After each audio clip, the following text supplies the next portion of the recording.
कभी सोचा है कि क्लासरूम का एक छोटा सा मामूली सा एक्सपेरिमेंट ब्रह्मांड के किसी बहुत बड़े राज से पर्दा उठा सकता है? आज हम देखेंगे कि कैसे एक गुब्बारा और धागे का एक टुकड़ा हमें फिजिक्स के एक बहुत ही जरूरी नियम के बारे में सिखाता है। तो ये कहानी है मायरा नाम की एक लड़की की। वो जब भी आसमान की तरफ देखती थी ना, तो उसे सिर्फ बादल नहीं दिखते थे, उसे दिखते थे रॉकेट के छुपे हुए रास्ते और ऐसे ग्रह जिनकी अभी खोज होनी बाकी थी। उसकी कल्पना की उड़ान बहुत ऊंची थी। तो जरा सोचिए मायरा कितनी खुश हुई होगी जब उसकी साइंस टीचर मिसेस मीरा ने क्लास में आकर कहा, बच्चों आज रॉकेट डे है। मायरा के लिए तो ये ऐसा था जैसे उसके स्पेस में जाने के सपनों को हकीकत में बदलने का टिकट मिल गया हो।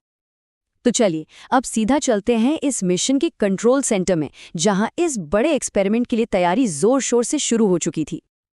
अब देखिए सेटअप कितना सिंपल था पर कितना कमाल का था।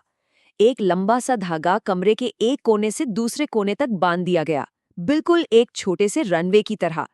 उस धागे पर एक प्लास्टिक की स्ट्रॉ थी और उस स्ट्रॉ पर टेप से एक फूला हुआ लाल गुब्बारा चिपका था, जो ऐसे कांप रहा था मानो उड़ने के लिए बेचैन हो। तो माहौल में ना एकदम जोश भर गया था। कबीर, जिसने धागे का दूसरा सिरा पकड़ा हुआ था, मुस्कुराते हुए बोला, मिशन कंट्रोल तैयार है। मायरा ने भी बड़े स्टाइल में सैल्यूट किया और कहा, रॉकेट मायरा लॉन्च के लिए तैयार है।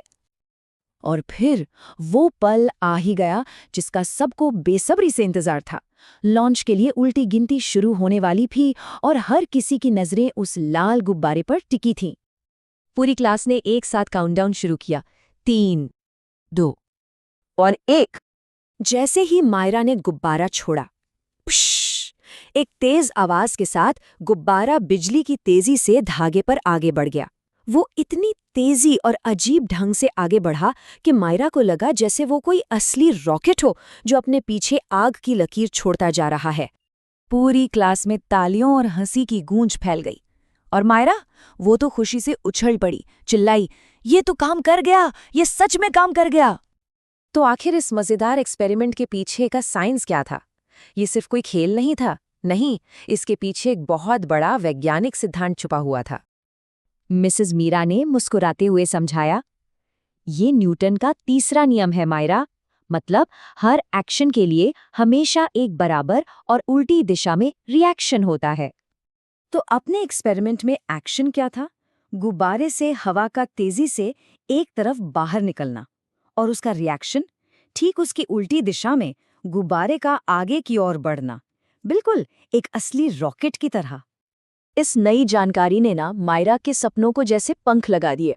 अब देखते हैं कि कैसे साइंस का एक छोटा सा नियम किसी के बड़े से बड़े सपने को उड़ान दे सकता है।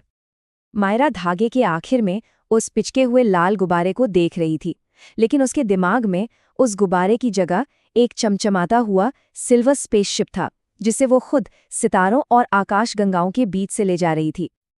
उस दिन रॉकेट डे तो खत्म हो गया, पर मायरा के सपने ने तो असली में उड़ान भरी थी।